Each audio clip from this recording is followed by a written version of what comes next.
हम लोग क्या पढ़ेंगे आज? प्रतिरोधों का समूहन। इससे पहले आप समझ चुके हैं प्रतिरोध क्या होता है।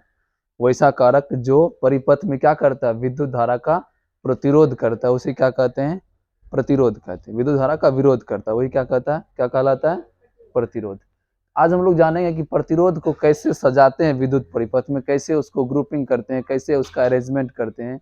यही अरेंजमेंट करना क्या कहलाता है? प्रतिरोधों का समूहन कहलाता है या संयोजन कहलाता है। ठीक है। तो परिपथ में, किसी विद्युत परिपथ में प्रतिरोधों का समूहन दो तरीके से होता है। ठीक है। एक होता है श्रेणी क्रम में और दूसरा होता है समांतर क्रम में।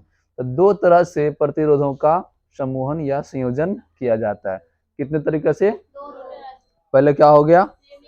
श्रेणी क्रम और दूसरा समांतर क्रम। श्रेणी में क्या होता है? एक दूसरे के सीरीज में लगा रहता है, एक दूसरे के सीरीज में लगा रहता है। लेकिन समांतर में क्या होता है? एक दूसरे के समान दूरी पर ऊपर नीचे लगा रहता है।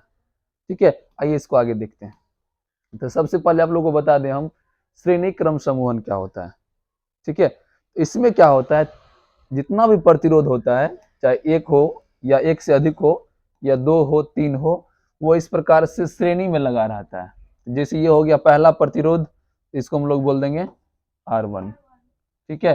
ये हो गया दूसरा प्रतिरोध R2, तीसरा प्रतिरोधक R3। ठीक है। और यहाँ कितना बिंदु हो गया? दो बिंदु। कितने विभव? दो विभव। और दो विभव के अंतर को क्या कहते हैं? इसमें कितना विभवांतर? एक। दूसरे प्रतिरोध में और तीसरे में तीन। ठीक है। तो यदि प्रतिरोध किसी भी परिपथ में, यदि किसी प्रतिरोध का दूसरा छोर और दूसरे प्रतिरोध के पहले छोर से जुड़ा रहता है, ऐसा समझ में, या दूसरा प्रतिरोध का दूसरा छोर तीसरे प्रतिरोध के पहले छोर से जुड़ा रहता है, या तीसरा प्रतिरोधक का अंतिम छोर और चौथे का प्रथम से जुड़ा रहता है, या प्रथम प्रतिरोध का पहला छोर और सबसे अंतिम प्रतिरोधक का अंतिम छोर किसी विद्युत परिपथ से या किसी इलेक्ट्रिक सोर्स से जुड़ा रहता है, तब इस प्रकार का समूहन क्या कहलाता है?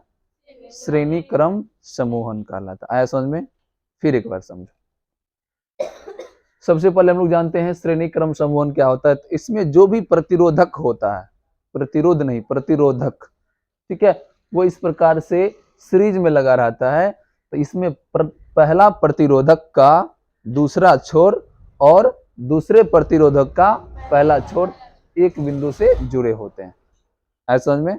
और दूसरा प्रतिरोधक का अंतिम छोर या दूसरा छोर तीसरे प्रतिरोध के पहले छोर से जुड़ा रहता है। या इसके आगे यदि और है तो और बोलेंगे, यदि और नहीं है तो और नहीं बोलेंगे।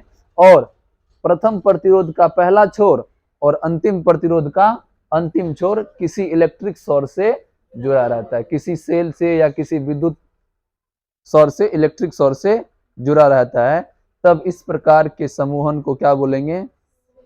श्रेणी क्रम समूहन या श्रेणी क्रम संयोजन बोलेंगे। आए समझ में? सबको याद हो गया? चलो बताओ गुड़िया, क्या होता है श्रेणी क्रम समूहन? क्या होता है बताइए।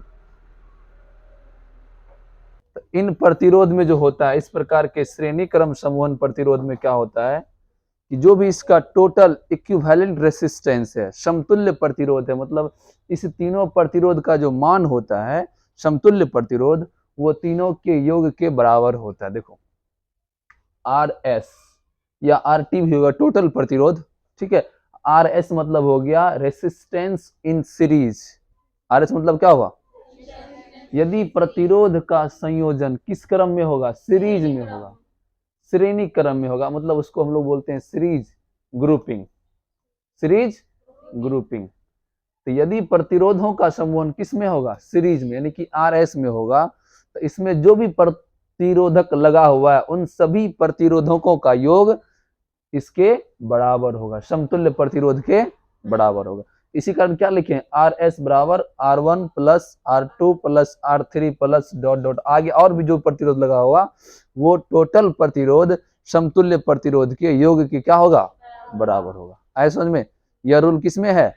RS resistance in series grouping, यानी कि यदि प्रतिरोधों का संयोजन या समूहन किस में होगा, श्रेणी क्रम में होगा, सीरीज में होगा, तब ये कंडीशन फॉलो होगा। आया समझ में सबको? चलिए दूसरा कंडीशन बताते हैं। अगला हो गया आपका श्रेणी क्रम संयोजन या श्रेणी क्रम, श्रेणी क्रम तो हो गया ना, हाँ चलिए दूसरा हो गया आपका समांतर क्रम संयोजन या समांतर क्रम समूहन। अब देखिए इसमें भी अप्रोक्स मान लेते हैं 3 प्रतिरोधक, 4 भी मान लेते हैं, 5 भी मान सकते हैं, लेकिन एक्सेस हम लोग कितना मानते हैं, 3 ही मानते हैं। ठीक है, अब देखिए ये किसी इलेक्ट्रिसिटी सोर्स से जुड़ा हुआ है, या है भी यहाँ जुड़ा हुआ, थोड़ा सा और ऊपर करके, हाँ जुड़ा भी है। ठीक है, इसमें क्या है, एक तार से, एक ही तार में कितना प्रतिरोध जोड़ा गया है, 3 प्रतिरोध, और वहां से क्या हुआ, उसको डिवाइड कर रहा है। तो जब क्या होगा, इसमें विद्युत धारा प्रवेश करेगा, यह कितने भाग में बढ़ जाएगा, 3 भाग में बढ़ जाएगा। आई हो गया आपका इलेक्ट्रिक करंट। ठीक है, और एक ही तार में तीनों प्रतिरोध जुड़ा हुआ है, तीनों प्रतिरोध का पहला छोर एक तार से और दूसरा छोर दूसरे तार से जुड़ा हुआ है। समांतर क्रम, समांतर मतलब जो एक दूसरे के पैरेलल रहता है, समांतर दूरी में रहता है। ठीक है, और सभी प्रतिरोध एक ही तार से जुड़ा होता है। ठीक है, इसमें इसका डेफिनेशन देना है, जब 2 या 2 से अधिक प्रतिरोधक का पहला छोर किसी एक तार से और किसी कोई दूसरा छोर किसी दूसरे तार से जुड़ा रहता है, और वो दोनों तार किसी विद्युत सोर्स से, इलेक्ट्रिक सोर्स से, या बैटरी हो गया या बिजली हो गया, किसी से जुड़ा रहता है, तो इस प्रकार का जो समूहन है, इस प्रकार का जो ग्रुपिंग है, वो कौन सा ग्रुपिंग कहलाएगा, समांतर क्रम समूहन या पैरेलल ग्रुपिंग कहलाएगा। क्या कहलाएगा?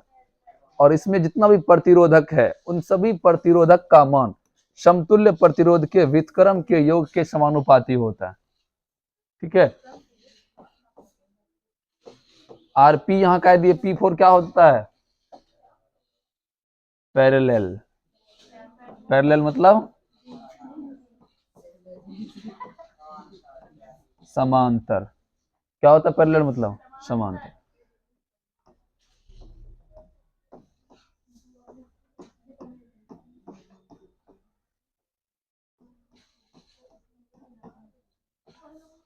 तो समांतर क्रम में जो भी प्रतिरोधक है, उन सभी प्रतिरोधक का समतुल्य प्रतिरोध इन सभी प्रतिरोधों के योग के व्युत्क्रमानुपाती होते हैं, या व्युत्क्रम के बराबर होते हैं, योग के व्युत्क्रम के बराबर होते हैं। तो बताओ प्रतिरोध का उल्टा क्या होगा, 1/, प्रतिरोध मतलब R का उल्टा 1/R, R2 का उल्टा 1/R2, R3 का उल्टा। समझ में आया? तो समांतर क्रम समूहन में जुड़े हुए सभी प्रतिरोधक का समतुल्य प्रतिरोध इसके योग के व्युत्क्रम के बराबर होते हैं।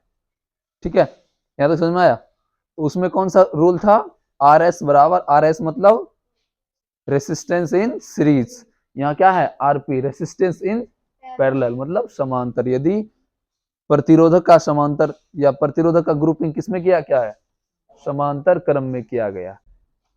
तो हमारे घरेलू परिपथ में किसका उपयोग होता है, समांतर का या श्रेणी का, समांतर का। सबको याद रहेगा? चलिए, तो हमारे घरेलू परिपथ में हमेशा समांतर क्रम समूहन में क्या किया जाता है, किसी भी विद्युत उपकरण को जोड़ा जाता है। अन्यथा यदि एक बल्ब खराब हो गया या फ्यूज हो गया या उसको खोल लेंगे तो क्या होगा, सभी प्रकार के जो भी इलेक्ट्रिक इंस्ट्रूमेंट है सब क्या होगा, बंद हो जाएगा। इसी कारण घरेलू परिपथ में समांतर क्रम का ही यूज किया जाता है, उपयोग किया जाता है। ठीक है, अब दोनों में डिफरेंस है, दोनों में क्या डिफरेंस समझो ध्यान से। तो श्रेणी क्रम में क्या होता है, इस संयोजन में प्रत्येक प्रतिरोध में प्रवाहित विद्युत धारा का मान क्या होता है, समान होता है।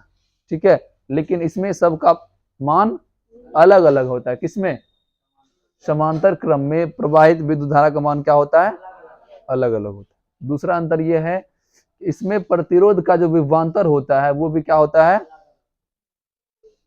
क्या होता है, अलग अलग होता है, लेकिन इसका विभवांतर भी क्या होता है, समान होता है।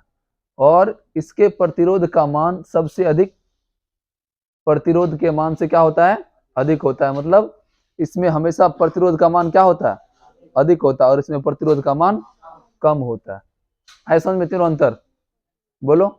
और इसका एक अंतर और लिख सकते हैं कि इसमें एक प्रतिरोध को हटाने पर से सभी प्रतिरोध में धारा प्रवाह न होना बंद हो जाता है। समझ में, इसमें एक अंतर लिख सकते हैं, और कि इसमें यदि क्या कर सकते हैं, यदि एक प्रतिरोध को क्या करेंगे, हटा देंगे, तो शेष सभी प्रतिरोध में धारा प्रवाहित होना बंद हो जाएगा, लेकिन इसमें धारा प्रवाहित होना बंद नहीं होगा। इसका उपयोग घरेलू परिपथ में नहीं किया जाता है, और समांतर क्रम समूहन का उपयोग घरेलू परिपथ में किया जाता है। समझ में।